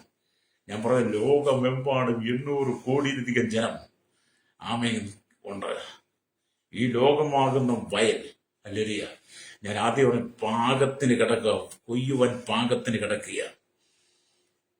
വയലുകളെല്ലാം വിളഞ്ഞു കിടക്കുന്നു. കൊയ്ത്തുകാരി ആവശ്യമാണ്. അല്ലെങ്കിൽ കൊയ്ത്ത് വളരെയുണ്ട്, വേലക്കാരന് ചുരുക്കം. അതുകൊണ്ട് കൊയ്ത്തിന്റെ യജമാനോട് വേലക്കാരെ അയക്കേണ്ടതിന് പ്രാർത്ഥിക്കുന്ന വായിക്കുന്നതുണ്ടല്ലോ വചനം. അതുകൊണ്ട് അനേപത്തി ആളുകൾ ഈ നാളിൽ ദൈവവേലയ്ക്ക് വേണ്ടി ഒരുക്കപ്പെടണം. ഒരു അന്ത്യകാല ഉണർവിന്റെ കാലഘട്ടത്തിലേക്ക് ദൈവം രാജ്യങ്ങളെ, രാഷ്ട്രങ്ങളെ കൊണ്ടുവന്നുകൊണ്ടിരിക്കുമ്പോൾ അത് കണ്ടിട്ട് ഞാൻ നിങ്ങൾ മയങ്ങി ഉറങ്ങി പോകാതെ ഉപവാസത്തോടും പ്രാർത്ഥനയോടും കൂടി കർത്താവിന്റെ വേലയ്ക്ക് വേണ്ടി ആയിരങ്ങളെ എഴുന്നേൽപ്പിക്കുന്ന നാളുകളായി മാറട്ടെ. ഹല്ലേലൂയ. ഒരു സൈഡിൽ അക്രമം നടന്നുകൊണ്ടിരിക്കുക. അത് നമ്മുടെ പ്രശ്നമേ അല്ല. അത് ചെയ്യുന്നവർ ചെയ്യട്ടെ. പക്ഷെ ദൈവസഭ വളരും. അതെങ്ങനെ പോലെ ആറ്റിരികത്ത് നട്ടിരിക്കുന്ന തക്ക കാലത്ത് ഫലം കായി ഇല വാടാത്തതുമായ വൃക്ഷം പോലെ ദൈവം സഭയെ പണിതെടുക്കാൻ പോകുന്നു. ഹല്ലേലൂയ. അങ്ങനെ ദൈവസഭയുടെ ഉണർവിനെ തടയുവാൻ ഈ ഉലകത്തിൽ ഒരു ശക്തിക്ക്, ഒരു വർഗീയവാദികൾക്കും തീവ്രവാദികൾക്കും ഭീകരവാദികൾക്കും കഴിയില്ലെടുത്ത അധികാരങ്ങൾക്ക് പോലും കഴിയില്ല എന്നുള്ള നിലയിലേക്ക് ദൈവം തന്റെ സഭയെ പണിയുവാൻ ആഗ്രഹിക്കുന്നു. ഹല്ലേലൂയ. അതുകൊണ്ട് മത്തായി 16 പറഞ്ഞു, ഞാൻ എന്റെ സഭയെ പണിയും, പാതാള ഗോപുരങ്ങളെ ജയിക്കില്ലെന്ന് പറഞ്ഞത്. പത്രോസിനെ ദൈവം തെരഞ്ഞെടുത്തത് ആ കർത്താവിന്റെ സഭയെ പണിയാൻ. വചനം എന്താണ്? നീ പത്രോസാകുന്നു. യേശു പത്രോസിനെ നോക്കിയിട്ട് പറഞ്ഞു, നീ പത്രോസാകുന്നു ഈ പാറമേൽ എന്ന് പറഞ്ഞ പത്രോസ് എന്ന പാറയില്ല, ക്രിസ്തു എന്ന പാറമേൽ. ഈ പാറമേൽ ഞാൻ എന്റെ സഭയെ പണി. പത്രോസ് നിന്നിലൂടെ എന്റെ സഭയെ. ഹല്ലേലൂയ. നീ അതിന് മുഖാന്തരമാണ്. നീ ഒരു കാരണക്കാരനാണ്. നീ പോയി സുവിശേഷം വിളിച്ചു പറയുമ്പോൾ, നീ സുവിശേഷം വിളിച്ചു പറഞ്ഞുകൊണ്ടിരിക്കുമ്പോൾ നിന്റെ വായിൽ നിന്റെ അതരങ്ങൾ പുറപ്പെടുന്ന വചനം മറ്റുള്ള ഭവനത്തിലേക്ക് ചെല്ലുമ്പോൾ ഞാനാകുന്ന ക്രിസ്തുവാകുന്ന പാറമേൽ കർത്താവ് സഭയെ പണിയും. അതെ, അങ്ങനെയാണ്. കൊർന്നല്യോസ് കുടുംബമായി പ്രാർത്ഥിച്ചുകൊണ്ടിരുന്നപ്പോൾ ദൈവിക ദൂതൻ കൊർന്നല്യോസിന് വെളിപ്പെടുകയും പത്രോസിനെ ആളയച്ചു വരുത്തി. പത്രോസ് കൊർന്നല്യോസിന്റെ ഭവനത്തിൽ കടന്നു വന്ന് പത്രോസ് ദൈവത്തിന്റെ വചനം പ്രസംഗിച്ചപ്പോൾ കൊർന്നല്യോസിന്റെ ഭവനത്തിൽ ഉണ്ടായിരുന്ന എല്ലാവരുടെ പേരും പരിശുദ്ധാത്മാവ് വന്നു. അവർ വീടടക്കം സ്നാനപ്പെട്ടു. അതുകൊണ്ടല്ലേ യേശു പറഞ്ഞു, നീ പത്രോസാകുന്ന ഈ പാറമേന്റെ സഭയിൽ പണിയും പാതാള ഗോപുരങ്ങൾ. അതെ, പാതാള ഗോപുരങ്ങൾക്ക് ജയിക്കുവാൻ കഴിയാത്ത നിലയിൽ ദൈവസഭ, ക്രൈസ്തവ സമൂഹത്തിന്റെ വളർച്ചയുടെ കാലഘട്ടമാണ്. ഹല്ലേലൂയ. കഴിഞ്ഞ ദിവസം അമേരിക്കയിൽ നിങ്ങൾ കണക്ക് കണ്ടില്ലേ? ഹല്ലേലൂയ. അമേരിക്കയിൽ ക്രൈസ്തവ വിശ്വാസികളെ എണ്ണം പെരുകിക്കൊണ്ടിരിക്കുന്നത്, വർദ്ധിച്ചുകൊണ്ടിരിക്കുന്നു. ഹല്ലേലൂയ. അതെ, ഒരു വലിയ വർധനവിന്റെ കാലഘട്ടമാണ്. പാതാള ഗോപുരങ്ങൾക്ക്, പാതാള ശക്തികൾക്ക്, വാതിലുകൾക്ക് തടയുവാൻ കഴിയാത്ത നിലയിൽ ദൈവസഭയുടെ വളർച്ച, ഉണർവിന്റെ കാലഘട്ടമാണിത്. ഇവിടെ സംഭവിക്കുന്നത്, ദൈവമക്കൾ ഉപവസിച്ച് പ്രാർത്ഥിച്ച് കണ്ണുനീരോടെ കരയുമ്പോൾ ആ കണ്ണുനീരിന്റെ മറുപടി ദൈവം അയക്കും. കണ്ണുനീരോടെ വിതയ്ക്കുന്നവൻ ആർപ്പോടെ കൊയ്യും എന്ന ദൈവവചനം പറഞ്ഞതുപോലെ ഈ നാടുകളിൽ ദൈവസഭ കണ്ണുനീരോടെ വിതയ്ക്കട്ടെ. ഹല്ലേലൂയ. നമുക്ക് പ്രതികാരമില്ല, പ്രതികാരത്തിന് ശുശ്രൂഷയില്ല. നമ്മുടെ ഉപവാസം ആരാധനയുടെ ഭാഗമാക്കി മാറ്റി. ഹല്ലേലൂയ. നമ്മൾ അതിലേക്ക് വരണം. മുൻകാലങ്ങളിൽ തെറ്റുകൾ പറ്റിയിട്ടുണ്ട്, കുറവുകൾ സംഭവിച്ചിട്ടുണ്ട്, ബലഹീനതകൾ വന്നിട്ടുണ്ട്. അവയെ നാം തിരിച്ചറിഞ്ഞിട്ട് ഏറ്റുപറഞ്ഞ് ഉപേക്ഷിക്കേണ്ടതിനെ മുഴുവൻ ഏറ്റുപറഞ്ഞ് ഉപേക്ഷിച്ചിട്ട് പ്രാർത്ഥനയിലേക്ക് മടങ്ങി വരണം. എന്നെ കേൾക്കുന്ന സഹോദര സഹോദരി, നിന്റെ കുടുംബത്തിനകത്തും മദ്യപാനികളുടെ എണ്ണം വർദ്ധിക്കില്ലേ? ആദ്യം നിന്റെ ഭർത്താവ് മദ്യപിച്ചുകൊണ്ടിരുന്നു, പിന്നെ നിന്റെ ഭാര്യ മദ്യപിക്കുക, നിന്റെ മക്കൾ മദ്യപിച്ചു തുടങ്ങിയില്ലേ? നിന്റെ അപ്പനും അമ്മയും മദ്യവെച്ച സ്ഥാനത്ത് നിന്നെയും കൂടെ കൂട്ടി പന്തിയിലിരുത്തി ഒന്നിച്ച് മദ്യപാനം തുടങ്ങിയില്ലേ, പുകവലി തുടങ്ങിയില്ലേ, കുടുംബത്തിനകത്ത് തൊട്ട് നാശം സംഭവിച്ചു തുടങ്ങിയില്ലേ, കുടുംബത്തിനകത്തെ കലഹം പുറത്തേക്ക് ഇറങ്ങി സമൂഹത്തിലേക്ക് വന്ന് നിന്റെ മക്കൾ ഇപ്പൊ സമൂഹത്തിൽ പ്രശ്നക്കാരനായി മാറിയില്ലേ, ആയുധമെടുത്ത് പോരാടാൻ തുടങ്ങിയില്ലേ, രക്തച്ചൊരിച്ചിൽ തുടങ്ങിയില്ലേ. കേരളത്തിലും ഭാരതത്തിലും ലോക രാജ്യങ്ങൾ മുഴുവൻ അധാർമികത പെരുകിക്കൊണ്ടിരിക്കുന്നു. ഇതിന്റെ നടുവിൽ ദൈവസഭ ഉപവസിച്ച് പ്രാർത്ഥിച്ച് ആമി സുവിശേഷം ലോകത്തിനു മുമ്പ് വിളിച്ചു പറയണം. ഹല്ലേലൂയ. പാപത്താൽ നിറയപ്പെട്ട് കിടക്കുന്ന ഒരു കൂട്ടം ജനമുണ്ട്. അതിക്രമങ്ങളിലും പാപങ്ങളിലും മരിച്ചു കിടക്കുന്ന ജനം. ഹല്ലേലൂയ. വക്രതയും കോട്ടവുമുള്ള തലമുറയുടെ നടുവിൽ കിടക്കുന്ന ജനം, ദോഷവും വ്യഭിചാരമുള്ള തലമുറയിൽ നിന്ന് ഒരു കൂട്ടം ജനത്തെ ദൈവം വേർതിരിക്കുവാൻ നമ്മൾ ഉപവസിച്ച് പ്രാർത്ഥിക്കണം. ഉണർവ് ദൈവം അയക്കും. Price the Lord. ലോകമെമ്പാടും സുവിശേഷം എന്ന തീ ആളുവാൻ പോവുകയാണ്. ലോകമെമ്പാടും സുവിശേഷം എന്ന് പറയുന്ന തീ ആളാൻ പോവുക. അത് ചിലർക്കൊക്കെ മനസ്സിലായി. അതുകൊണ്ട് അവർ ഈ പീഡനം അഴിച്ചു വിടുന്നത്. ചില സമൂഹത്തിന് മനസ്സിലായി, ചില വ്യക്തികൾക്ക് മനസ്സിലായി, ചില അധികാരങ്ങൾക്ക് മനസ്സിലായി, ചില സംഘടനകൾക്ക് മനസ്സിലായി. സുവിശേഷം എന്ന് പറയുന്ന മഹാതീജ്വാല, സുവിശേഷം എന്നുള്ള മഹാശക്തി, അത് ഉന്നതങ്ങളിൽ നിന്ന് വന്നതാണ്, ഉയരത്തിൽ നിന്ന് വന്നതാണ്. സ്വർഗത്തിലെ ദൈവം കൊടുത്ത സത്വർത്തമാനം ഗുഡ്ന്യൂസാണ്. അത് ജീവനുള്ളതാണ്, ജീവിപ്പിക്കുന്നതാണ്. മരിച്ചവരെ പോലും ജീവിപ്പിക്കുന്ന ആറ്റംബച്ചനെ പോലും സുഗന്ധമാക്കി സൗരഭ്യമാക്കി മാറ്റുന്നതാണ്. കല്ലറയ്ക്കകത്തിരിക്കുന്നതിന് പുറത്ത് കൊണ്ടുവരുന്നതാണ്. മരിച്ചവർക്ക് ഉയർപ്പ് കൊടുക്കുന്നത്, കുഷ്ഠരോഗിക്ക് സൗഖ്യം കൊടുക്കുന്നതാണ്. ആമി സ്തോത്രം. പക്ഷപാതക്കാരെ എഴുന്നേൽപ്പിക്കുന്നതാണ്. മുടന്തന് മാറ്റുന്നതാണ്. കുരുടന് കാഴ്ച കൊടുക്കുന്ന, ചെകിടിന് കേൾവി കൊടുക്കുന്നതാണ്. സുവിശേഷം എന്ന മഹാ തീയെന്ന് മനസ്സിലാക്കി കഴിഞ്ഞപ്പോൾ ചിലരൊക്കെ സടകുടഞ്ഞെഴുന്നേറ്റു. നീ എത്ര എഴുന്നേറ്റാലും സുവിശേഷം എന്ന തീ ലോകമെമ്പാടും ആളിക്കത്തും. വലിയ കാടിന് തീ പിടിക്കുന്നത് പോലെ, വലിയ കാടിന് തീ പിടിക്കുന്ന നിങ്ങൾ കണ്ടിട്ടില്ലേ? നേരിട്ട് കണ്ടിട്ടുണ്ടെങ്കിൽ അല്ലെങ്കിൽ സ്തോത്രം നിങ്ങൾ നേരിട്ട് കണ്ട് മാമി മീഡിയയിൽ കൂടെ കണ്ടിട്ടുണ്ടല്ലോ. ഞങ്ങൾക്ക് ഈ വനത്തിന്റെ അറിവിലൊക്കെ താമസിച്ച് പരിചയമൊക്കെ ഉള്ളത് കൊണ്ട് കാട് വേനൽക്കാലം കാടിന് തീ പിടിക്കുന്നതൊക്കെ ഞാൻ കണ്ടിട്ടുണ്ട് കേട്ടോ. എന്റെയൊക്കെ ചെറുപ്രായത്തിൽ പഠിച്ചു കാടിന് തീ പിടിക്കുന്നതൊക്കെ കണ്ടിട്ടുണ്ട്. അല്ലേ? അതങ്ങ് ആണിക്കത്തും അണയ്ക്കാൻ പറ്റത്തില്ല. കഴിഞ്ഞിട്ട് നമ്മൾ കണ്ടില്ല, അമേരിക്കയിലും ഒക്കെ നമ്മൾ തീ പിടിച്ചത് കണ്ടില്ലേ നമ്മൾ? അല്ലേരിയ സ്തോത്രം. എങ്ങാട്ടൊക്കെ തീ പിടിക്കുന്ന നമ്മൾ കണ്ടല്ലോ. അങ്ങനെ അത് ആളിക്കത്തും. അല്ലേരിയ. അങ്ങനെ കാടുകൾക്ക് തീ പിടിച്ച് ആളിക്കത്തുന്നത് പോലെ, സകലതും കരിച്ചവിടെ ശുദ്ധീകരണം വരുന്നത് പോലെ സുവിശേഷമാകുന്ന തീ ലോകമെമ്പാടും ആളിക്കത്താൻ പോവുകയാണ്. ആമേ നീക്കേണ്ടതിനെ നീക്കിയിട്ട് പണിയേണ്ടതിനെ ദൈവം പണിതെടുക്കും. Price the Lord. അത് കണ്ട് അസൂയ കൊണ്ടിട്ട് രക്തച്ചൊരിച്ചിൽ നടത്തിയിട്ടൊന്നും ഒരു കാര്യവുമില്ല.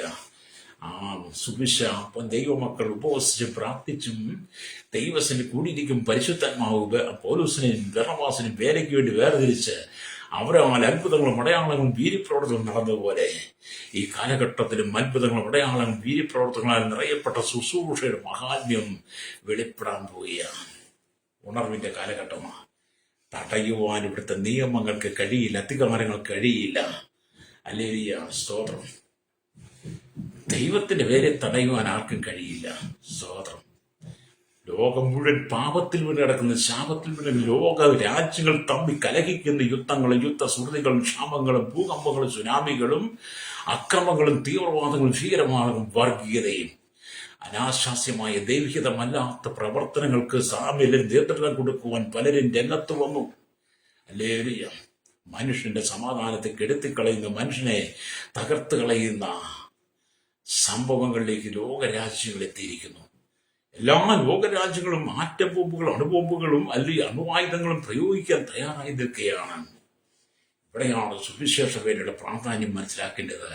രാജ്യങ്ങൾ തമ്മിൽ കലഹിക്കാൻ നിൽക്കുമ്പോൾ യുദ്ധസമാനമായ വിഷയങ്ങൾക്ക് ആയുധമെടുത്ത് പോരാടി നിൽക്കുമ്പോൾ ദൈവസഭ കടം മടങ്ങി വരട്ടെ, ഉപവാസത്തിലേക്ക് മടങ്ങി വരട്ടെ. ദൈവസഭ ഉപവസിച്ച് പ്രാർത്ഥിക്കട്ടെ. നമുക്ക് ആവശ്യം സമാധാനമാണ്. നമ്മുടെ ആവശ്യം ലോക സമാധാനമാണ് നമുക്ക് ആവശ്യം. ഭവനത്തിനകത്ത് സമാധാനം, സഭയ്ക്കകത്ത് സമാധാനം, നമ്മൾ താമസിക്കുന്ന സംസ്ഥാനത്തിനകത്ത് സമാധാനം, നമ്മൾ രാജ്യത്തിന്റെ സമാധാനം, ലോക രാജ്യങ്ങളുടെ സമാധാനത്തിന് വേണ്ടി ദൈവം നിയോഗിച്ചത്, വേർതിരിച്ചത്, പരിശുദ്ധാത്മാവിനാൽ വേർതിരിച്ച് വേലയ്ക്ക് വേണ്ടി ആക്കി വെച്ചിരിക്കുന്ന ദൈവമക്കൾ പ്രാർത്ഥനയിലേക്ക് മടങ്ങി വരട്ടെ, ഉപവാസത്തിലേക്ക് മടങ്ങി വരട്ടെ. ആദിമസഭയുടെ ഉപവാസം ആരാധനയുടെ ഭാഗമായിരുന്നു. വിശുദ്ധിയോടുകൂടി, ഏക മനസ്സോടെ, നിർമ്മലതയോടെ, പവിത്രതയോടെ, സുതാര്യമായ രീതിയിൽ അവർ ദൈവത്തോട് ചേർന്നിരുന്ന് ഉപവസിച്ചു. ഹല്ലേലൂയ. ആ അനുഭവത്തിലേക്ക് മടങ്ങുക. നമുക്ക് ഈ ലോകത്തിൽ അക്രമം ഇഷ്ടമില്ല, രക്തച്ചൊരിച്ചിലോട് നമുക്ക് താല്പര്യമില്ല, പ്രതികാരത്ത് നമുക്ക് താല്പര്യമില്ല. നമ്മൾ ആഗ്രഹിക്കുന്ന ക്രിസ്തുവിന്റെ സ്നേഹമാണ്. ദൈവസ്നേഹം നിങ്ങളുടെ ഉള്ളിൽ നിറയണം. ഞങ്ങളുടെ ഒറ്റ ലക്ഷ്യം ദൈവസ്നേഹം നിങ്ങളുടെ ഉള്ളിൽ നിറയണം. പാപിയമായ മനുഷ്യ, നിന്റെ പാപത്തിന്റെ വഴികളെ വിട്ട് നീ മടങ്ങി വന്ന് നേരായ വഴിയിലൂടെ നിന്നെ നടക്കുവാൻ ദൈവിക ഉപദേശങ്ങൾ നിന്റെ കാതുകൊണ്ടുകൊണ്ട് കേൾക്കുമ്പോൾ അതിനെ നീ പുറംകാലം മടക്കി അടിച്ചു കളഞ്ഞ് അവരെ നീ ആട്ടി ഓടിക്കുക. അവരുടെ മുഖത്ത് തൂപ്പിയുടെ വസ്ത്രങ്ങൾ വലിച്ചു കയറി ബൈബിൾ പിച്ചു ചിന്തി അവരുടെ കയ്യിലെ മൈക്കുകൾ വലിച്ചു വാങ്ങി അടിച്ച് അവരുടെ മൊബൈൽ പിടിച്ചു വാങ്ങി തല്ലിപ്പൊട്ടിച്ച് അവരുടെ വണ്ടി അടിച്ചു പൊളിക്കുന്നതല്ല അല്ല ഇവിടെ പ്രധാനം. നിന്റെ മാനസാന്തരത്തിന് വേണ്ടി കേൾക്കുന്ന സുവിശേഷം നിന്റെ ഹൃദയം കൊണ്ട് കേട്ടിട്ട് നിന്റെ പാപത്തെ നീ പരിഹാരം വരുത്തി മടങ്ങി വന്നാൽ നിനക്ക് നിത്യതയിൽ സ്ഥാനം കിട്ടും. അല്ലെങ്കിൽ നിന്റെ കാര്യം ആ നരകക്കടലിൽ തന്നെയാ. നിങ്ങൾ ആരും നരകത്തിലേക്ക് പോകരുത്, നരകാഗ്നിയിലേക്ക് പോകരുത്. തീയും ഗന്ധവും കത്തുന്ന തീപ്പൊയ്യിലേക്ക് നിങ്ങൾ പോകരുത്. കെടാത്ത തീയും ചാകാത്ത പുഴുവുള്ള സകല ദുഷ്ടന്മാരും സകല ആഭാസന്മാരും പാർക്കുന്ന ആ നരകാഗ്നിയിലേക്ക് നിങ്ങൾ പോകരുത്. ആ നരകാഗ്നിയിലേക്ക് നീ പോകാതിരിക്കാൻ വേണ്ടിയിട്ടാണ് ഞങ്ങൾ നിങ്ങൾക്ക് വേണ്ടി പ്രാർത്ഥിക്കുന്നതും ഉപവസിക്കുന്നതും സുവിശേഷം വിളിച്ചു പറയുന്നതും താങ്കൾ നിത്യതയിൽ കാണാൻ വേണ്ടിയിട്ടാണ്. പ്രൈസ്. നരകത്തിൽ നിന്ന് അവിടെ രക്ഷപ്പെടാൻ പറ്റത്തില്ല. നരകക്കടൽ എന്ന് പറഞ്ഞാൽ അതിനെ നമുക്ക് ചിന്തിക്കാൻ പോലും പറ്റത്തില്ല. ദൈവവചനം പഠിക്കുന്ന വ്യക്തിക്ക് നരകാഗ്നി എന്താണ്, നരകക്കടൽ എന്താണ്, തീയും ഗന്ധവും കത്തുന്ന തീപ്പൊയ്യ എന്താണെന്നൊക്കെ മനസ്സിലാക്കാൻ കഴിയുള്ളൂ. ഞങ്ങളുടെ ഒറ്റ ലക്ഷ്യം നിങ്ങൾ മാനസാന്തരപ്പെടണം. ഞങ്ങൾ മതപരിവർത്തനം ചെയ്യുന്നില്ല, മതം മാറ്റി നടത്തുന്നില്ല. ഞങ്ങൾ മതം മാറാൻ ആരോടും പറയാറില്ല. ഞങ്ങൾക്കൊരു മതവുമില്ല, ഞങ്ങളൊരു മതത്തിന്റെ പ്രതിനിധികളുമല്ല. ഞങ്ങളുടെ കർത്താവ് ഒരു മതം സ്ഥാപിച്ചിട്ടുമില്ല. കർത്താവ് പറഞ്ഞ് നിങ്ങൾ സുവിശേഷം ഭൂലോകത്തിലേക്ക് പോയി പ്രസംഗിക്കാനാ പറഞ്ഞേ. ക്രിസ്തുവും ക്രിസ്തുവിന്റെ ശിഷ്യന്മാരുമാണ് ഞങ്ങൾ. യേശു ഞങ്ങൾക്ക് നൽകിയ ശുശ്രൂഷ. അതുകൊണ്ടാണ് യേശു പറഞ്ഞത് മാർക്കോസ് സുവിശേഷം നിങ്ങൾ 14 നിങ്ങൾ ഭൂലോകത്തിലൊക്കെ പോയി സകല സൃഷ്ടിയോടും സുവിശേഷം പ്രസംഗിപ്പീൻ. വിശ്വസിക്കുകയും സ്നാനമേൽക്കുകയും ചെയ്യുന്നവൻ രക്ഷിക്കപ്പെടും, വിശ്വസിക്കാത്ത ശിക്ഷാവിധിയിൽ അകപ്പെടുമെന്ന് മാർക്കോസിന്റെ 16 വായിച്ചത് കാണാൻ കഴിയും. 16 വായിച്ച കാണാൻ കഴിയും. അത് നിങ്ങൾ നരകത്തിലേക്ക് പോകാതെ, ശിക്ഷാവിധിയിലേക്ക് പോകാതിരിക്കാൻ വേണ്ടി, നിങ്ങളുടെ നന്മയ്ക്ക് വേണ്ടി, അനുഗ്രഹത്തിന് വേണ്ടി, നിങ്ങൾക്ക് പാപപരിഹാരം കിട്ടുവാൻ, പാപബോധം വരുവാൻ, നിങ്ങൾ കടന്നു പോകുന്ന ജീവിതത്തിൽ നിങ്ങൾ ചെയ്തു കൂട്ടുന്ന സകല ദുഷ്ടതയിൽ നിങ്ങൾ വിടുവിക്കപ്പെടാൻ വേണ്ടിയിട്ടാണ് ഞങ്ങൾ സുവിശേഷം പ്രസംഗിക്കുന്നത്. ഞാൻ പറഞ്ഞില്ല, ഞങ്ങൾക്ക് മതമില്ല, ഞങ്ങൾ ക്രിസ്തുവിന്റെ സാക്ഷികളാണ്. അവന്റെ മഹിമ കണ്ട സാക്ഷികൾ എന്ന് പത്രോസ് പറഞ്ഞവരെ ക്രിസ്തുവിന്റെ മഹത്വം ദർശിച്ചുകൊണ്ട് കർത്താവിന്റെ വേലയ്ക്ക് വേണ്ടി വേർതിരിക്കപ്പെട്ട ദൈവത്തിന്റെ ദാസിദാസന്മാർ ലോകമ്പോട് സുവിശേഷം പ്രസംഗിക്കുന്നു. അവർക്ക് വേണ്ടി നമ്മൾ ഉപവസിക്കണം കണ്ണുനീരോടെ. ഹല്ലേലൂയ. ഇവിടെ നമ്മൾ ദൈവത്തിനും അതാമി പരിശുദ്ധന്മാരോട് വേർതിരിക്കാൻ പറയുമ്പോൾ അതോടുകൂടി ഉപവാസത്തെ അവസാനിപ്പിച്ചോ ഇല്ല. പൗലോസിനെയും ബർന്നബാസിനെയും വേലയ്ക്ക് അയച്ചതോടുകൂടി ഉപവാസ പ്രാർത്ഥന നിന്നുപോയില്ല. അങ്ങനെ അവർ ഉപവസിച്ചു, പ്രാർത്ഥിച്ചു, അവരുടെ മേൽ കൈവച്ചു, അവരെ പറഞ്ഞയച്ചു. അപ്പോസ്തലപ്രവൃത്തി 13:3 ചിന്തിച്ചു നോക്കിയാൽ ഉപവാസത്തോടുകൂടി ആദിമസഭ ആരാധന ആരംഭിച്ചു. ഉപവാസത്തോടുകൂടി ദൈവസന്നിധി കാത്തിരുന്നു. ഉപവാസത്തോടുകൂടി ദൈവവേലയ്ക്കായി അവരെ തെരഞ്ഞെടുത്തു. ഉപവാസത്തോടുകൂടി ദൈവവേലയ്ക്ക് വേണ്ടി പ്രതിഷ്ഠ ചെയ്തു. ഹല്ലേലൂയ. ആദിമസഭ ഉപവാസത്തോടുകൂടി ചെയ്തു. ഒന്നുകൂടെ ഞാൻ ആവർത്തിച്ച് പറയാം. ഹല്ലേലൂയ. ഉപവാസം അവരും പൗലോസിനെയും ബർന്നബാസിനെയും പ്രാർത്ഥിച്ചു. ഉപവാസം നിന്നുപോയില്ല. ഉപവാസത്തോടെ ആദിമസഭ ആരാധന ചെയ്തു. ഉപവാസത്തോടെ ദൈവസന്നിധി കാത്തിരുന്നു. ഉപവാസത്തോടെ ദൈവവേലയ്ക്കായി വേലക്കാരെ തെരഞ്ഞെടുത്തു. ഉപവാസത്തോടെ ദൈവവേലയ്ക്ക് വേണ്ടി അവരെ പ്രതിഷ്ഠിച്ചു. ഹല്ലേലൂയ. നമ്മൾ ആ അനുഭവത്തിലേക്ക് വരണം. Price the Lord. ഇവിടെ നിങ്ങളുടെ കുടുംബങ്ങളിലും അല്ലെങ്കിൽ മുഖ്യമായ തീരുമാനങ്ങൾ എടുക്കുമ്പോൾ, വ്യക്തിപരമായ തീരുമാനം എടുക്കുമ്പോൾ കുടുംബത്തോട് ചേർന്നെടുത്ത് ഉപവസിച്ച് തീരുമാനമെടുക്കണം. നിങ്ങളുടെ കുടുംബത്തിൽ ഒരു തീരുമാന വിഷയം ഉണ്ടാകുമ്പോൾ, കുടുംബത്തിൽ ഒരു കാര്യം നടക്കുമ്പോൾ നിങ്ങൾ കുടുംബമായിട്ട് ഒന്നിച്ച് തീരുമാനിച്ച് ദൈവത്തിന് ഉപവസിച്ച് തീരുമാനമെടുക്കണം. ആ തീരുമാനത്തിന്റെ പുറത്താണ് നിന്റെ കുടുംബത്തിനകത്ത് ദൈവത്തിന് പ്രവർത്തിക്കാൻ അവസരം കൊടുത്താൽ നിന്റെ കുടുംബത്തിന്റെ അരാജകത്വങ്ങൾ മാറിപ്പോകും. നീ ചെയ്യുന്നതെല്ലാം സാധിക്കും. അല്ലെ വിജയിക്കും. അതുകൊണ്ട് എന്നെ കേൾക്കുന്നവരുടെ സ്നേഹിത, നിങ്ങളുടെ മക്കളുടെ പഠനമായിരുന്നാലും, എൻ്റെ ഭർത്താവിൻ്റെ ജോലി, എൻ്റെ ഭാര്യയുടെ ജോലിയായിരുന്നാലും, നിങ്ങളുടെ മാതാപിതാക്കൾ അനുഗത്തനായിരുന്നാലും, നിങ്ങളുടെ കുടുംബത്തിന്റെ നന്മയ്ക്ക്, നിന്റെ സഹോദരന്മാരുടെ അനുഗത്തനായിരുന്നാലും, നിങ്ങളുടെ ഏത് വിഷയമായിരുന്നാലും നിങ്ങൾ ദൈവസന്നിധി ഉപവസിച്ച് പ്രാർത്ഥിച്ച് ദൈവാലോചന പ്രാപിക്കണം. Praise the lord. ഹല്ലേലൂയ.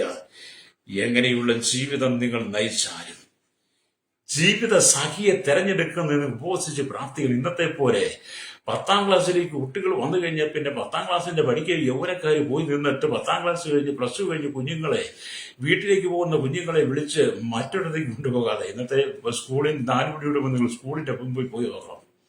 കുറെ എണ്ണം ബൈക്കിങ്ങോട് വന്നിട്ടുണ്ട്.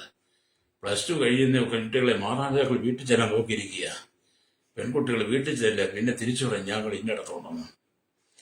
ജീവിത സഖിയെ തെരഞ്ഞെടുക്കും വിളിച്ചുകൊണ്ട് പോകാനല്ല വേദപുസ്തകം പറയുന്നത്. ജീവിത സഖിയെ തെരഞ്ഞെടുക്കുമ്പോൾ ദൈവസഭ ഉപവസിച്ച് പ്രാർത്ഥിച്ച്, മാതാപിതാക്കൾ കുടുംബത്തിൽ ഉപവസിച്ച് പ്രാർത്ഥിച്ച്, കുടുംബമായിട്ട് ഉപവസിച്ച് പ്രാർത്ഥിച്ച് ജീവിത പങ്കാളിയെ തെരഞ്ഞെടുക്കണം. അല്ലാത്തതൊക്കെ പ്രശ്നത്തിന്റെ അനുഭവം, അല്ലാത്തതെല്ലാം പ്രശ്നമാണ്. നിങ്ങൾ എവിടെ ചിന്തിച്ചു? അല്ലാത്തതൊക്കെ വലിയ പ്രശ്നമാണ്.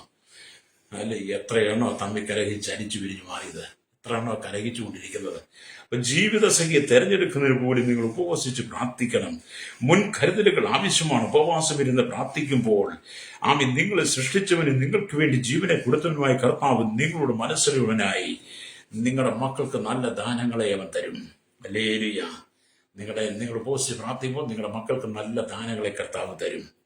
ആമേൻ. അതുകൊണ്ടാണ് 32ാം സംഗീതം 8ാം വാക്യം പറയുന്നത്, ഞാൻ നിന്നെ ഉപദേശിച്ച് നടക്കേണ്ടുന്ന വഴി നിനക്ക് കാണിച്ചു തരും, ഞാൻ നിന്റെ മേൽ ദൃഷ്ടി വെച്ച് നിനക്ക് ആലോചന പറഞ്ഞു തരും.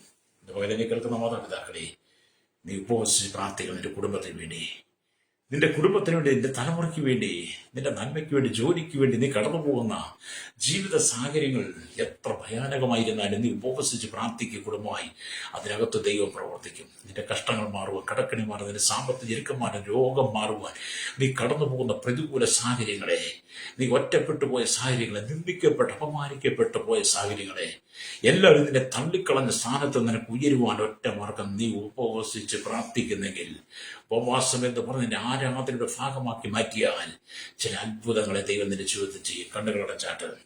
പരിശുദ്ധ ഞങ്ങളുടെ നല്ല ദൈവമേ, സ്വർഗ്ഗീയ പിതാവേ, അനുഗ്രഹിക്കപ്പെട്ട നല്ല സമയത്തിനായി ഈ വചനം കേട്ടുകൊണ്ടിരിക്കുന്ന സകല ജനത്തെ, ജാതി മത വർഗ വർണ്ണ വ്യത്യാസം ഉള്ളിലോട്ട് കൊട്ടാരത്തിൽ വരെ പാർക്കുന്ന സകലരെ, എല്ലാ രാജ്യരാഷ്ട്ര തലവന്മാരെ, ഭ്രണാതി ക്രമസമാധാന പാലകരെ, നിയമ നിർമ്മാണ രംഗത്ത് ആയിരിക്കുന്നവരെ, ശൈശവത്തിനും ബാല്യത്തിനും കൗമാര യൗവനത്തിനും വാർത്തകത്തിനും അനുഭവത്തിന് അശന യാച ഓഫിന് ചോട്ട തടവറയിലായിരിക്കുന്ന എല്ലാ ജനത്തെയും, ദ്വീപവാസികളെ, ആദിവാസികളെ, ദ്വീപവാസികളെയും, ട്രൈബൽ മേഖലയായിരിക്കുന്ന എല്ലാ ജനത്തെയും ഞങ്ങൾ ദൈവങ്ങളിൽ ഏൽപ്പിക്കുന്നു. കർത്താവ്, ഈ പ്രശ്നങ്ങൾ അറിയപ്പെട്ട അനേക കുടുംബങ്ങൾ, അതിന് നടുവിൽ സുവിശേഷം നടന്ന മഹാസാന്നിധ്യം ജനം തിരിച്ചറിയവട്ടെയാകണം.